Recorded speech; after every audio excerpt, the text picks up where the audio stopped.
ونسلم على رسوله الكريم نشهد أن لا إله إلا الله وحده لا شريك له ونشهد أن محمدا عبده ورسوله صلى الله عليه وسلم رب اشرح لي صدري ويسر لي أمري واحلل عقدة من لساني يفقهوا قولي أعوذ بالله السميع العليم من الشيطان الرجيم من همزه ونفخه ونفسه افلم یسیروا فی الارض، کیا پس نہیں چل پھر کے دیکھتے وہ زمین میں، فینظروا پس دیکھتے وہ یا دیکھ لیتے وہ کیف کان عاقبۃ الذین کانوا من قبلہم، کس طرح ہوا انجام ان لوگوں کا جو ان سے پہلے تھے، کانوا ہم اشد منہم قوۃ، تھے وہ زیادہ سخت ان سے طاقت میں، وآثارا فی الارض، اور یادگاریں بنانے والے یا آثار قدیمہ بنانے والے زمین میں، فاخذہم اللہ بذنوبہم، پس پکڑ لیا ان کو اللہ تبارک و تعالیٰ نے ان کے گناہوں کے بدلے، وما کان لہم من اللہ من واق، اور نہ ہوا ان کے لیے من اللہ اللہ کے علاوہ من واق کوئی ایک بچانے والا۔ اس آیت کا اشارہ کن قوموں کی طرف ہے بچوں؟ یہ قرآن پاک میں بارہا مرتبہ اس کا ذکر آیا ہے۔ بڑی طاقت والی قوم اور آثار قدیمہ بنانے والی قوم عادیوں سمودیوں کی تھی۔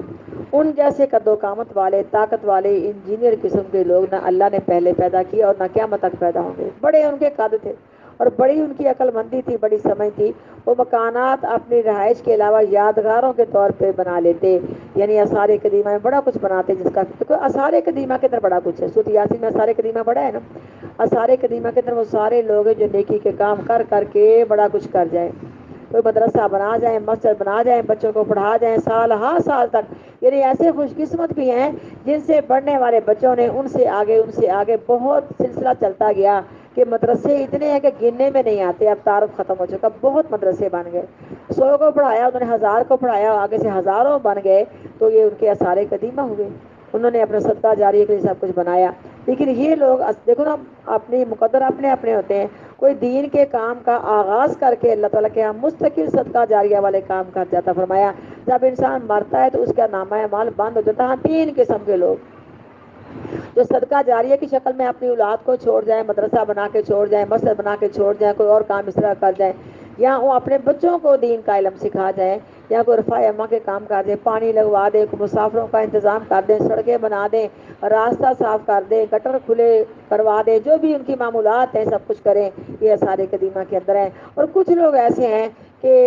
ظلم و ستم والے اڈے بنا جاتے ہیں، کفر کے اڈے بنا جاتے ہیں، سین میں بنا جاتے ہیں، کیا کیا سیریز کے اندر ریکارڈ کر جاتے ہیں، فلمیں، یہ اداکار، یہ اسی مشن میں کام کرنے والی ہیں نا، وہ سب کچھ کر جاتی ہیں، یہ مقدر اپنے اپنے، ٹھیک ہے، آثار قدیمہ۔ لیکن ان کے آثار قدیمہ صرف نشو و نما کے لیے تھے، اپنی بہادری دکھانے کے لیے تھے، اپنی عقل مندی، بڑے بڑے انجینئر قسم کے لوگ تھے، بڑے بڑے نقشے بنانے والے لوگ تھے۔ اصل نقل میں ان کی مصنوعات کو دیکھ کے فرق نہیں نکالا جا سکتا کہ اصل کیا ہے اور نقل کیا ہے، اتنا زیادہ وہ انجینئر قسم کے لوگ تھے۔ لیکن جب ایسے معاملات ہوئے تو اللہ فرمانے کے بتاؤ، جب میں نے ان کو پکڑا میں نے کچھ بھی نہ ان کا باقی چھوڑا، اور یہ سیر کرنے والوں کے لیے ایک نمونہ ہے، لیکن سیر سے مراد نہ سمجھیں، کیونکہ اس لیے میں سیر کا لفظ نہیں پڑھا، میں نے چل پھر کا لفظ پڑھا، کیونکہ مجھے لڑکیوں نے اس بات پر جھنجھوڑا کہ باجی آپ کہتے ہیں کہ سیر تفریح کرنی، یہ فضولیات میں سیر پہ پیسہ ضائع ہوتا ہے، تو اللہ خود کہتا کل سیروا فی الارض۔ میں نے کہا دیکھا کہ ان زمینوں کی سیر کرنے کے لیے اللہ نے کہا ہے، تباہ شدہ بستیوں میں جاؤ، جا کے عبرت حاصل کرو کہ یہ لوگ اتنے عظیم الشان محلات کے مالک تھے، اللہ نے ان کو زمین کے نرسا دیا، کچھ بھی ان کا نام و نشان باقی نہ بچا۔ سن 2005 میں جب یہ مظفر آباد میں زلزلہ آیا تھا تو علاقوں کے علاقے زمین میں دفن ہو گئے تھے، کوئی ان کا نام و نشان نہیں بچا تھا۔ اور اب سی ڈیز میں سمجھو، یہاں واٹس ایپ پہ کلپ دکھاتے ہیں، ساتھ ساتھ وہ اللہ قرآن پاک کی آیتیں پڑھ رہے ہوتے ہیں، اور ساتھ ساتھ وہ سین دکھاتے کا زلزلہ آتا ہے، اور ساری عمارتیں آسمان سے باتیں کرتی، زمین پہ ڈھیر۔ پانی کا زلزلہ نہیں دکھاتے، پانی کا طوفان، سونامی، جب سیلاب آیا تھا کس قدر لوگوں نے بھاگنے کی کوشش کی، وہ سیلاب ان کے سروں سے لے کے ان کو اندر چلا گیا، لیکن کوئی بھی نہ ان میں بچ پایا۔ تو ایسے حالات پہ غور کرو، گھر بیٹھے خبریں معلوم کرو، یا ان کا جا کے جائزہ لو کہ اگر یہ لوگوں کی غلطی کیا تھی، قصور پھر آئے تھے، سارے گناہ ان کے آئے تھے، بتائیں لگتا ہوں کہ جو سارا سبق اسی ٹائم پہ ختم ہو جائے گا کہ ان کی غلطیوں کے سبب میرے اللہ نے پکڑا، حالانکہ روزے تھے، رمضان کا مہینہ تھا، ایسی ان کی غلطیاں تھیں، اللہ نے پکڑ لیا اور ان کو زیر و زبر کر دیا، اور بری حالت میں ان کی لاشیں ملی، زنا کر رہے تھے۔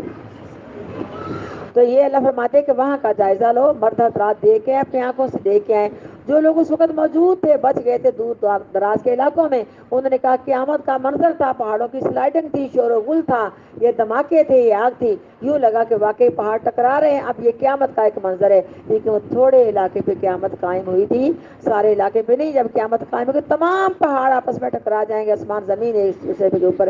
گر کے ہر چیز چکنا چور ہو جائے گی، یہ بڑا زلزلہ اور بڑا حادثہ قیامت والا ہے۔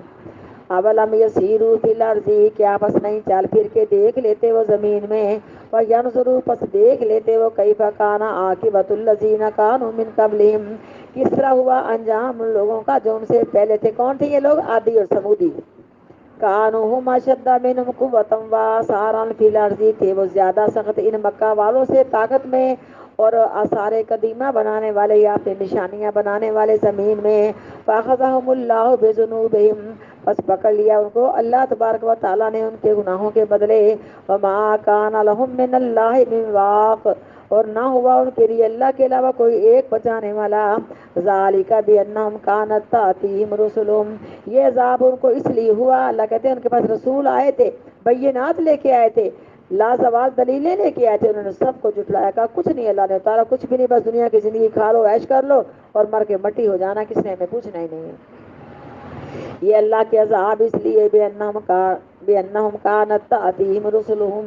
بے شک تھے آتے ان کے پاس رسولہم رسول ان کے بالبینات، واضح دلیلوں کے ساتھ۔ بینات کن دلائل کو کہا جاتا ہے کہ فریق ثانی جواب دینے سے عاجز ہو جائے، سوال لاجواب ہو اللہ تعالیٰ کا، یہ اس لیے بے شک کانت تأتیہم رسلہم بالبینات، تھے آتے ان کے پاس رسول ان کے واضح دلیلوں کے ساتھ۔ فکفروا، پس انکار کر دیا انہوں نے۔ فاخذہم اللہ، پس پکڑ لیا ان کو اللہ تبارک و تعالیٰ نے۔ انہ قوی شدید العقاب،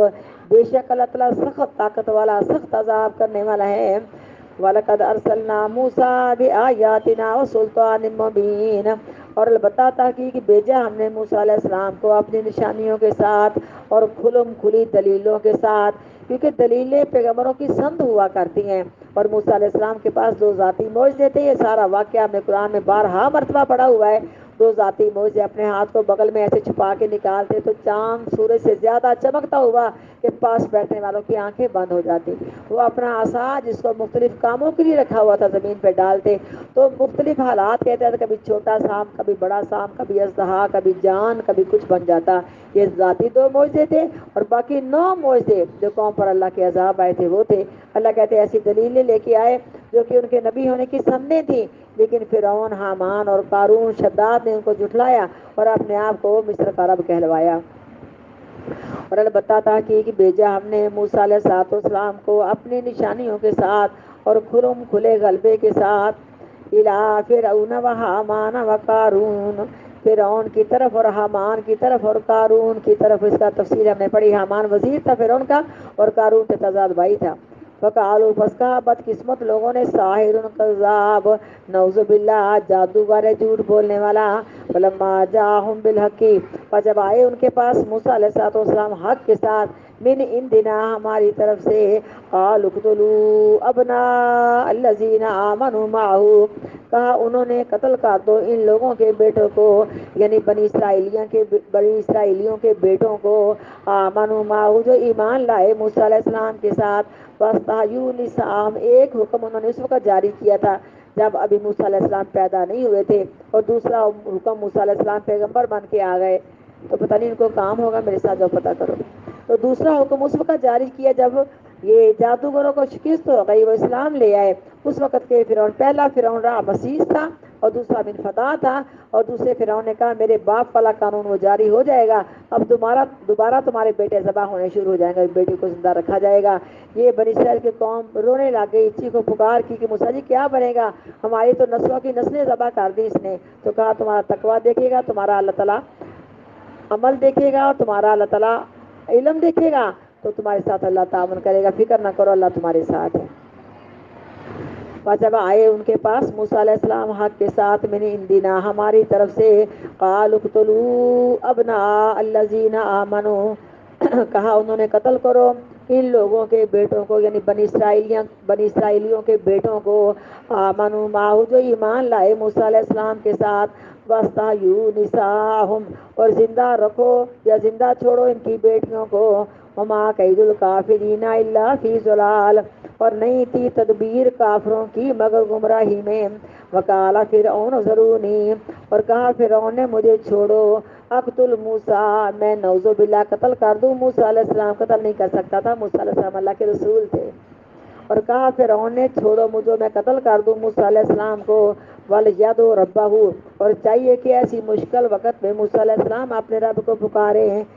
انی اخاف ان یبدل دینکم بے شک میں ڈرتا ہوں یہ کہ تمہارا دین بدل دیں گے موسیٰ علیہ السلام، او ان یظہر فی الارض الفساد یا یہ کہ غالب آ جائیں گے زمین میں یا بپا کریں گے مصر کی زمین میں فساد کو، یعنی اس سے یوں لگتا ہے کہ درباری جو تھے اس کا مشورہ ساتھ نہیں تھا، بلکہ جب بھی موسیٰ علیہ السلام کو رسول بننے کے بعد فرعون نے کو حملہ کرنا تھا، درباریوں نے روک دیا کہ اگر یہ اپنی بات کے اندر سچا ہے تو یہ بات خیر سے خالی نہیں بلکہ تمہارے اوپر عذاب آ جائے گا، جس بات کو کر رہا ہے رسول کا قتل کرنا اللہ کے عذاب کو دعوت ہے، اگر یہ اپنے بات میں جھوٹا تو اپنی موت خود مر جائے گا، آپ اس کو اس کے ہاتھ پہ چھوڑ دیں، اور ہر پیغمبر کے لیے کچھ قوم کے سنجیدہ لوگوں نے یہی جملے بولے، لیکن آخرکار فرعون کہتا کہ حد کر دی اس نے، اب تو مجھے فرعون کو قتل کرنا ہی پڑے گا، مجھے چھوڑو، یہاں جیسے انسان اپنی طاقت کا اظہار کرنے کے لیے کہتا کہ اب میں تمہاری بات کو نہیں مانوں گا، حالانکہ اس نے منوائی بھی نہیں ہوتی اس کو، کہتا اب میں یہ کام کر کے رہوں گا، تمہاری میں کسی بات کو نہیں مانوں گا، اس لحاظ سے کہا کہ موسیٰ علیہ السلام کو شہید کر دوں گا، اور ایسے آڑے وقت میں اپنے رب کو پکارے، حالانکہ رسولوں کا تو اللہ پہ ایمان اتنا مضبوط تھا، انہوں نے تو صاف وارننگ دے دی تھی کہ تم سارے کے سارے مل کے مجھے قتل کرنا چاہو اور کوئی تمہاری تدبیر تم سے پوشیدہ بھی نہ ہو، لیکن مجھے تقویٰ ہے کہ میرا اللہ اگر میرے حق میں بہتر کرے گا تو میرا ایک بال بھی بیکار نہیں کر سکتے، اور کہا فرعون نے چھوڑو مجھے قتل کر دوں میں موسیٰ علیہ السلام کو، اور چاہیے کہ پکارے وہ اپنے رب تبارک و تعالیٰ کو، حالانکہ کہتا کہ مجھے اس بات کا ڈر تمہارا دین بدل دے گا، تو موسیٰ علیہ السلام نے اس کا دین ہے کیا تھا، فرعون کا دین ہے کیا تھا، یہاں کہا کہ مصر میں غالب آ جائے گا، فساد برپا کر دے گا، جیسے کوئی دوسرے ملک والے غالب آ کے پہلے ملک سے جنگ کر کے ان کے لوگوں کو قیدی بنا لیتے ہیں، قتل کر دیتے ہیں، ان کی معیشت پہ قابض ہو جاتے ہیں، اگر یہ بات بھی تھی تو اس کی یہ بات بھی جھوٹی تھی، کیونکہ مصر کے جادوگر پوری دنیا کے اندر مشہور و معروف تھے، اور مصر کے اندر جادوگر شروع سے رہنے والے تھے، کبھی مصر کے جادوگروں نے یہ مل کے پروگرام نہیں بنایا تھا کہ یہاں سے رہنے والوں کو نکال دو اور خود غالب آ جاؤ، جادوگروں میں طاقت کہاں تھی، وہ تو وقتی طور پہ کرشمہ دکھاتے ہیں، آنکھوں میں جادو کر کے جو دکھاتے ہیں، بعد میں تو مٹی مٹی رہ جاتی ہے، بعد میں تو کچھ بھی نہیں ہوتا نا، اس طرح کہتے ہیں کہ جادوگر سے ایک عورت نے نکاح کرنا چاہا، جب اس نے سونے کے ڈھیر لگا دیے، روپے پیسے کے ڈھیر لگا دیے، اس نے کہا بڑی موت ہے، یہ تو یہاں تو بڑی عیش و عشرت ملے گی، اس کے پیچھے چل پڑی، نکاح کر لیا، گھر جا کے دیکھا تو کچھ بھی نہ، کہتی وہ کیا، کہتا وہ وہیں ہوتا ہے، یہاں کچھ نہیں، یہاں تو سوکھی روٹیاں تمہیں ملے گی، تو ان کے اپنے ہاتھ میں کچھ بھی نہیں ہوتا، یہ کرش میں دکھاتے ہیں، آنکھوں میں جادو کرتے ہیں اور 4 پیسے اپنی مزدوری کے لے کے آ جاتے ہیں، لیکن بہرحال اگر ان کو موسیٰ علیہ السلام کو جادوگر کہنا تھا تو ایک لوگوں کو الو بنانا تھا، پتا تھا فرعون کو کہ جادوگروں کا جادو ایسا ہو ہی نہیں سکتا کہ کسی کے ملک میں آ کے وہاں سے ان کو نکال دیا جائے، کیونکہ جادوگر تو شروع سے مصر میں رہتے تھے، کبھی انہوں نے مل کے پروگرام بنایا ہی نہیں تھا کہ یہاں سے رہنے والوں کو یہاں سے نکال دیا جائے، بے شک میں ڈرتا ہوں یہ بدیلا دینکم یہ کہ بدل دے گے موسیٰ علیہ السلام تمہارا دین، او ان یظہر فی الارض الفساد یا یہ کہ بپا کریں گے مصر کی زمین میں فساد، وقال موسیٰ اور فرمایا موسیٰ علیہ السلام نے انی عذت بربی و ربکم بے شک میں پناہ مانگتا ہوں اپنے رب کی اور تمہارے رب کی، من کل متکبرین ہر ایک تکبر کرنے والے شخص سے، لا یؤمن بیوم الحساب جو نہیں ایمان لاتا حساب کے دن کے ساتھ، جب موسیٰ علیہ السلام نے یہ بات کہی تو ایمان بھی یہی تھا، لیکن ان کو جلانے کے لیے کہا کہ میں اللہ کی پناہ میں آتا ہوں جو میرا بھی الہ ہے اور تمہارا بھی الہ ہے، حالانکہ فرعون تو اپنے آپ کو مصر کا الہ خود کہلاتا تھا، وہ تو کہتا انا ربکم الاعلی میں تمہارا سب سے بلند رب ہوں، تو یہ بات اس کو جلانے کے لیے موسیٰ علیہ السلام نے کی تھی، جی جو بھی ہاں ہر نبی کے جو اس کا نہیں کرنی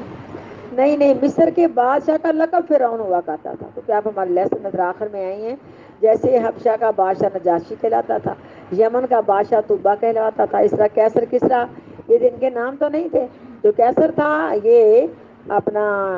روم کا بادشاہ تھا، اس کا نام ہرقل تھا، اور جو کسریٰ تھا یہ ایران کا بادشاہ تھا، اس کا نام پرویز تھا، تو ان کے نام الگ تھے، یہ ان کو اس لقب سے پکارا جاتا تھا، مستقل طور پہ مصر کے بادشاہ کو فرعون کہا جاتا تھا، یہ لقب تھے ان کے۔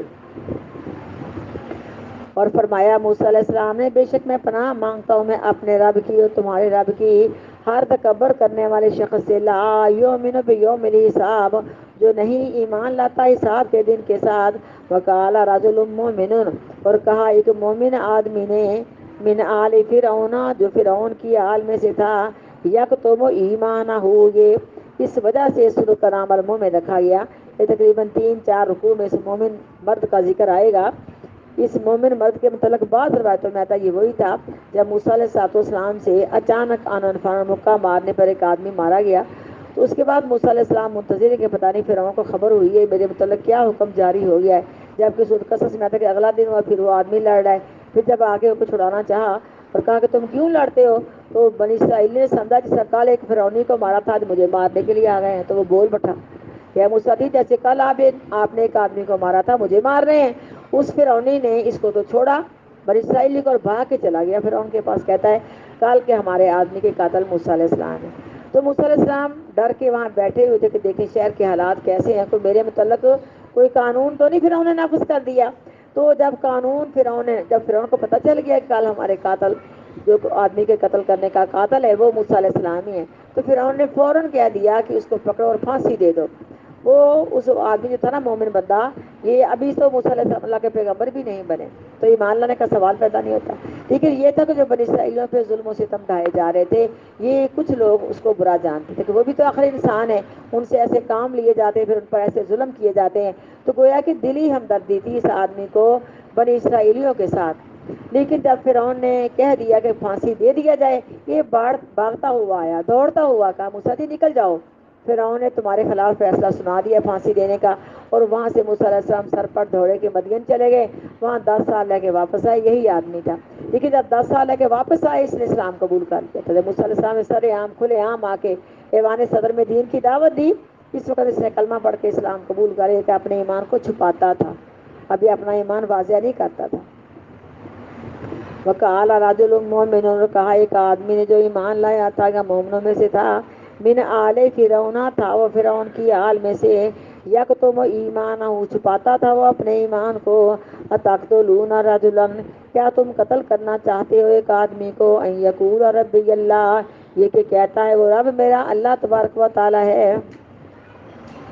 فقد جاءکم بالبینات من ربکم اور تحقیق وہ آیا تمہارے پاس واضح دلیلوں کے ساتھ تمہارے رب کی طرف سے۔ مجھے ایک حدیث بھی صحیح بخاری کی یاد آ گئی، نبی صلی اللہ علیہ وسلم بیت اللہ کے سین میں نماز پڑھ رہے ہیں، عقبہ بن معیط اس نے سب سے زیادہ بلکہ ابو جہل کے ساتھ مل کے بڑی بڑی زیادتیاں کی، یہ وہی شخص تھا جس نے ایک مرتبہ آپ کے نماز پڑھنے پر آپ کی کمر پر اونٹ کی اوجڑی لا کے رکھ دی تھی۔ اس وقت آقا علیہ السلام بیت اللہ کے سین میں نماز پڑھ رہے ہیں، یہ آیا اور پیچھے سے آ کے آپ کے مونڈوں سے چادر جو آپ کی تھی وہ پکڑی اور آپ کے گلے میں ڈال کے بٹ چڑھائے، اس طرح بٹ دیے کہ قریب تھا کہ آپ کی روح پرواز کر جاتی، لیکن آپ سے آواز نکلی اور ابو بکر صدیق رضی اللہ تعالیٰ عنہ آگے بڑھے اور آگے ہو کے کہتے ہیں تقتلون رجلا ان یقول ربی اللہ کیا اے عقبہ بن معیط تو ایسے شخص کو مارنا چاہتا ہے جو ایک رب کی دعوت دیتا ہے، اس کو دھکا دے کے پیچھے کیا اور نبی صلی اللہ علیہ وسلم کے گلے سے وہ بٹ کھولے اور چادر کھولی تو آپ کا سانس جاری ہوا، تو ایسے ایسے لوگ بھی دنیا پہ چلے گئے، اور پاک پیغمبر نے کتنا صبر کیا مکہ کے اندر 13 سالہ زندگی میں، اور کہا اس مومن مرد نے جو فرعون کی آل میں سے تھا چھپاتا تھا وہ اپنے ایمان کو، کیا تم قتل کرنا چاہتے، اس سے مراد رجلوں سے موسیٰ علیہ السلام ہے، کیا تم قتل کرنا چاہتے ہو کیسے آدمی کو جو کہتا ہے ربی اللہ رب میرا اللہ تبارک و تعالی ہے، وَكَذَلِكَ زُيِّنَ دو کر کے الٹائے گئے،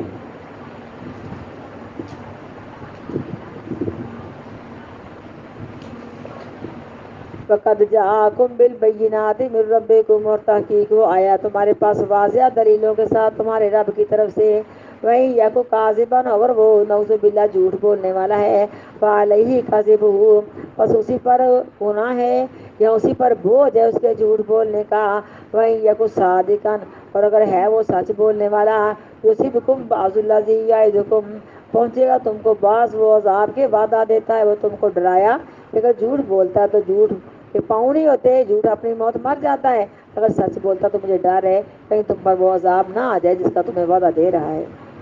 اور اگر ہے وہ نعوذ باللہ جھوٹ بولنے والا، بس اسی کی ذات پر ہے اس کے جھوٹ کا بوجھ، اور اگر ہے وہ پیغمبر سچ بولنے والا، پہنچے گا تم کو بعض الذی یعدکم، بعض وہ عذاب کے وعدہ دیتا ہے وہ تم کو، ان اللہ لا یہدی من ہوا مسرف کذاب، بے شک اللہ تعالیٰ نہیں ہدایت دیتا اس شخص کو کہ وہ حد سے گزرنے والا جھوٹ بولنے والا ہو۔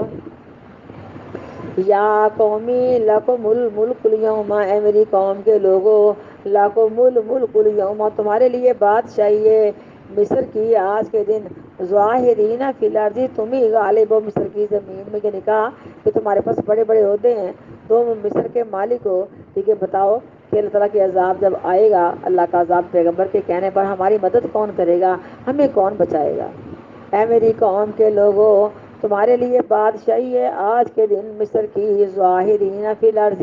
تم ہی غالب ہو مصر کی زمین میں، ومن ینصرنا من بأس اللہ، بس کون مدد کرے گا ہماری اللہ تعالیٰ کے عذاب سے، ان جاءنا، اگر آ جائے گا ہمارے پاس، قال فرعون، کہا بدقسمت فرعون نے، ما اریکم الا ما ارا، نہیں دکھاتا میں تم کو مگر دین کا وہی طریقہ جو میں نے دیکھ لیا، وما اہدیکم الا سبیل الرشاد، اور نہیں رہنمائی کرتا میں تمہاری مگر بلائی والے راستے کی طرف۔ اللہ فرعون کو پتا تھا، اس کو علم تھا کہ زمین و آسمان کا پیدا کرنے والا اللہ ہے، لیکن فرعون کہتا ہے کہ جو جس راہ پہ میں ہوں تمہیں وہی راہ دکھاتا ہوں، یہ راہ ہدایت والا راہ ہے۔ اللہ کا قرآن کہتا ہے فرعون جس راہ پہ ان کو لے کے جا رہا تھا وہ راہ ان کو جہنم تک پہنچانے والا ہے۔ اللہ کہتے ہیں آگے آگے ہوگا فرعون اپنی قوم کے، اور لے گرے گا ان کو جہنم میں، بہت برا گھاٹ ہے جس پر یہ لوگ پہنچیں گے، بہت برا انجام ہے جو ملنے والا فرعونیوں کو، اللہ اپنے قرآن پاک میں فرماتے ہیں۔ بس کون مدد کرے گا ہماری اللہ کے عذاب سے اگر آ جائے گا ہمارے پاس، کہا فرعون نے، نہیں دکھاتا میں تم کو الا ما ارا، مگر وہی دین کا طریقہ جو میں نے دیکھا، وما اہدیکم الا سبیل الرشاد، اور نہیں رہنمائی کرتا میں تمہاری الا سبیل الرشاد مگر بھلائی والے راستے کی طرف۔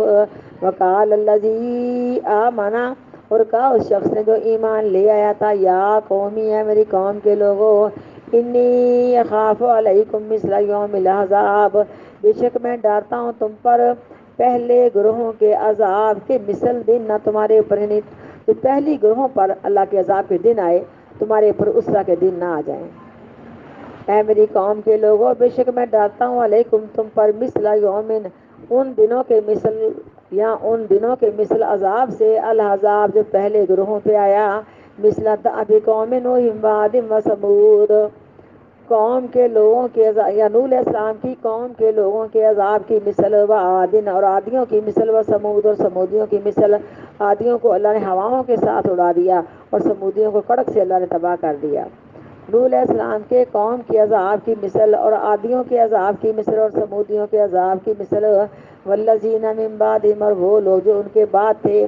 وما اللہ یرید ظلما للعباد، اور نہیں ارادہ فرماتا اللہ تبارک و تعالی ظلم کرنے کا اپنے بندوں کے لیے۔ ویا قومی، اور اے میری قوم کے لوگوں، انی اخاف علیکم یوم التناد، بے شک میں ڈرتا ہوں تم پر آہو پکار والے دن سے، چیخو پکار ہوگی۔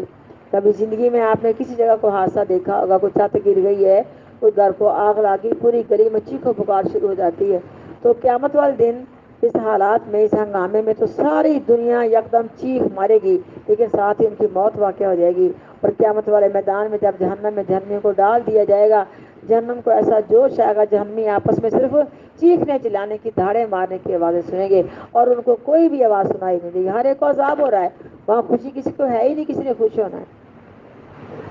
وَيَا قَوْمِ، اور اے میری قوم کے لوگوں، انی اخاف علیکم یوم التناد، بے شک میں ڈرتا ہوں تم پر آہو پکار والے دن کے عذاب سے، یوم تولون مدبرین، جس دن پھر جاؤ گے تم پیٹ پھیرنے والے، مالکم من اللہ من عاصمین، وعلیکم السلام، نہیں ہوگا تمہارے لیے اللہ کے علاوہ کوئی بچانے والا، ومن یضلل اللہ، اور جس کو گمراہ کرتا ہے اللہ تعالیٰ، فما لہ من ہاد، بس نہیں ہے اس کے لیے کوئی بھی ہدایت دینے والا۔ اچھا